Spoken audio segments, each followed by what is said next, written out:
The steel teeth of the trap had bitten so deep into the lion's leg that bone gleamed white through the mangled flesh. Marcus's hands trembled as he gripped the rusted metal jaws, his muscles screaming in protest as he pulled with every ounce of strength left in his exhausted body. The massive predator's amber eyes locked onto his, not with the fury of a wild beast, but with something far more unsettling recognition. Those eyes held a question that sent ice through Marcus's veins. Could it really be sickle blood pooled beneath them, mixing with the red African dust to form a viscous paste that made Marcus's grip slip? The lion's labored breathing came in ragged gasps, each exhale a rumbling vibration that Marcus could feel through the ground. Time was running out. The infection spreading up the creature's leg had turned the flesh an angry purple, black, and the stench of decay hung heavy in the scorching afternoon air. But Marcus couldn't stop now, not when he was this close. His fingers found the release mechanism, corroded and stubborn after years of exposure. He needed something to pry it open, but his backpack was 20 feet away, and moving meant leaving the lion vulnerable. What happened next, no one could have predicted. The lion, despite its agony, shifted its massive frame and used its powerful tail to sweep Marcus's backpack within reach. The intelligence in that simple act stumbled Marcus into momentary paralysis. This wasn't just animal instinct. This was deliberate, calculated assistance. As Marcus scrambled for his multi-tool, the lion's breathing grew shallower, more desperate. But then came the sound that made Marcus's blood run cold, the distinctive grunt laugh of hyenas growing closer. A pack by the sound of it, at least 6, maybe more, and here he was, crouched beside 500 pounds of wounded, bleeding prey. Marcus's heart hammered against his ribs as he worked the multi-tool into the trap's mechanism. The hyenas were circling now, their eerie calls echoing off the acacia trees that dotted the savanna. He could see their shadows moving through the tall grass, patient and calculating. They knew the lion was weak. They knew Marcus was alone. The trap finally gave way with a metallic shriek that seemed to tear through the air. The lion's leg came free, mangled and useless, but free nonetheless.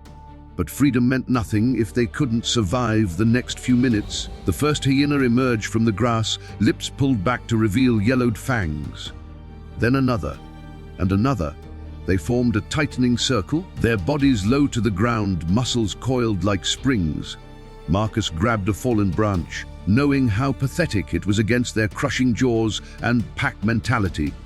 The lion tried to stand but collapsed immediately, its injured leg unable to bear any weight. This was how it would end. Not with the noble rescue Marcus had envisioned, but with both of them torn apart by scavengers. But the lion had other plans. With a roar that seemed to come from the very depths of the earth, the wounded lion dragged itself upright on 3 legs. The sound was primal, magnificent, and absolutely terrifying. It vibrated through Marcus's chest, through the ground, through the very air itself. The hyenas hesitated, their confident advance faltering. Even wounded, even dying, a lion was still a lion, but Marcus knew this display of strength was merely a facade. He could see the trembling in the lion's muscles, the way its body swayed with the effort of remaining upright. They had minutes, maybe less, before the creature collapsed again. Back away slowly, Marcus whispered to himself, though he knew the advice was useless. There was nowhere to go. The hyenas had them surrounded, and the lion could barely stand, let alone fight. But then Marcus remembered something, a memory that crashed over him like a wave. 5 years ago, in this very region, he had been part of a wildlife veterinary team. They had treated a young lion cub, barely 3 months old, caught in a poacher's snare. The cub had a distinctive scar above its left eye from the ordeal. Marcus's gaze shot to the lion beside him, and there it was, the same crescent-shaped scar, now stretched and faded with age, but unmistakable. Django.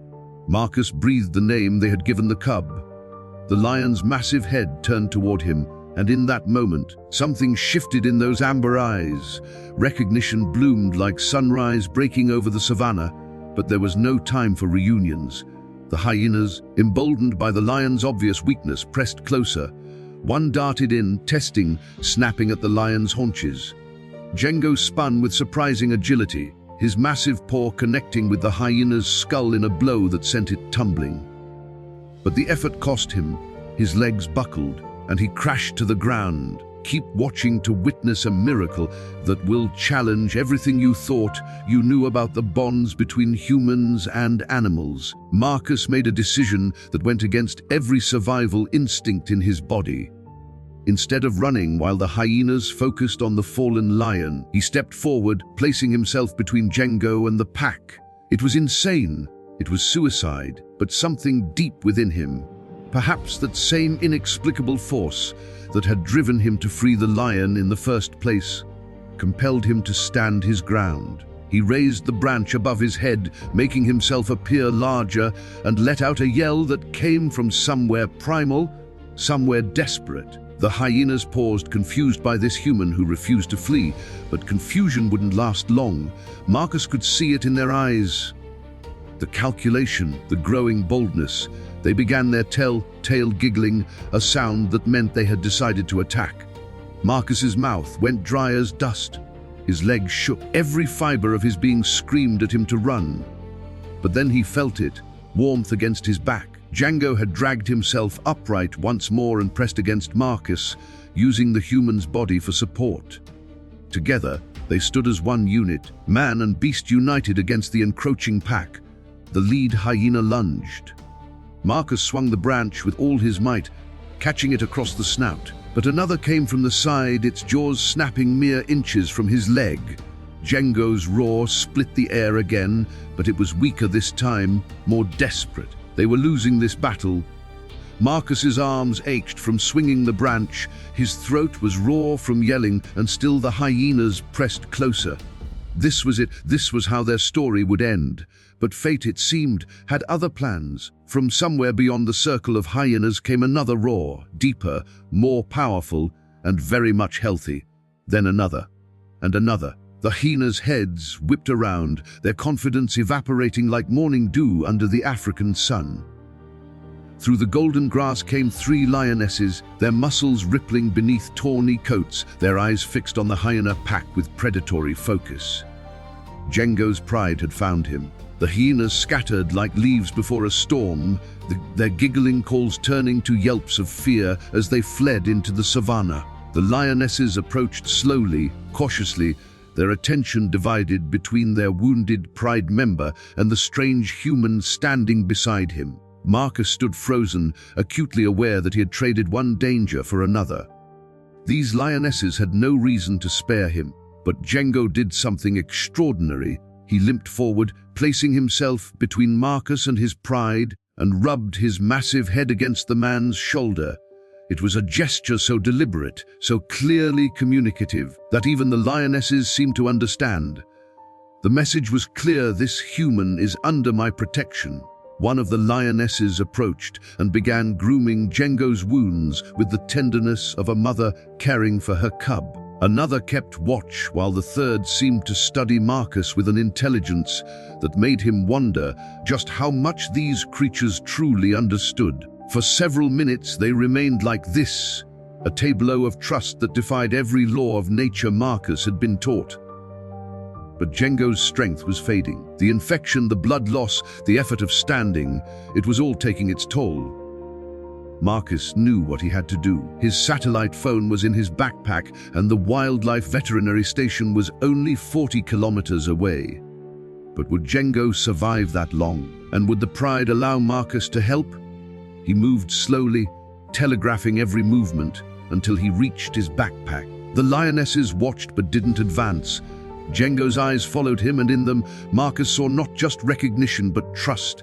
Profound, absolute trust. The call connected on the third try. Daka Wangi, it's Marcus.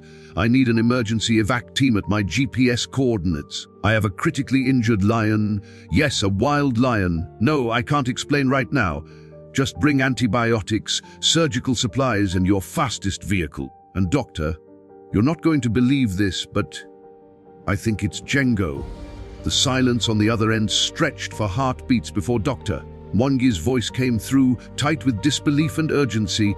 Django, The cub from 5 years ago, Marcus? That's impossible. But Marcus had already ended the call. Every second counted now. While they waited, Marcus did what he could. He poured water from his canteen over Django's wounds, trying to clean them.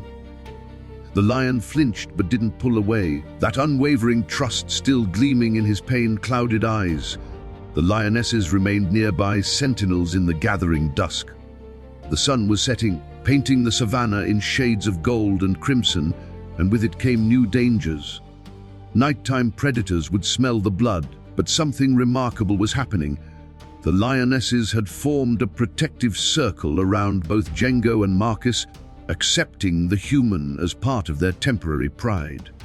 When the veterinary team arrived, their headlights cutting through the purple twilight, they found a scene that would become legend in wildlife circles. A man sitting beside a wounded lion, surrounded by protective lionesses, all coexisting in impossible harmony. Dr. Wong approached slowly, his eyes wide with wonder. "My God, Marcus, it really is him. It's really Django." The medical intervention was swift and professional. Antibiotics to fight the infection, cleaning and suturing of the wounds, a temporary splint for the mangled leg. Through it all, Django remained conscious, his eyes never leaving Marcus. When the lionesses grew agitated at the presence of so many humans, it was Django who calmed them with soft chuffs and gentle head movements. He was communicating with them, Marcus realized, telling them these humans were here to help. If you believe this incredible act of loyalty deserves to be seen, leave a comment below about a time when an animal showed you unexpected intelligence or kindness. As the veterinary team worked, Dr. Mwangi shared what they had learned in the years since releasing Django. The young lion had grown to become one of the most successful males in the region, leading a strong pride and fathering multiple generations. He had been observed showing unusual tolerance toward humans, never attacking livestock even when other lions did, as if he remembered the kindness shown to him as a cub. But this level of recognition and trust after 5 years, it challenged everything they thought they knew about animal memory and cognition. The treatment took 3 hours. 3 hours during which the lionesses remained steadfast in their vigil, and Django's breathing gradually steadied from desperate gasps to deep, regular rhythms. When it was finally time to leave, Marcus knelt beside the sedated lion one last time. He placed his hand on the massive head, feeling the warm life pulsing beneath his palm. "You remembered me," he whispered. "After all these years, you remembered." Django's eyes fluttered open just for a moment. His massive paw lifted, shaking with effort, and came to rest on Marcus's knee. It was a gesture so profoundly human, so full of gratitude and connection, that several of the watching team members had to turn away to hide their tears. Then the sedation took hold again, and Django's eyes closed.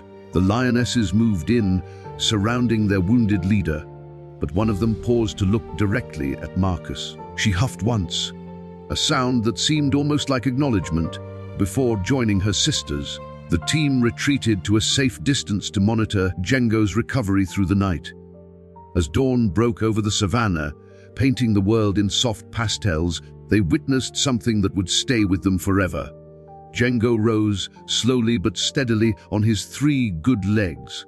The lionesses supported him, one on each side, as he took his first tentative steps.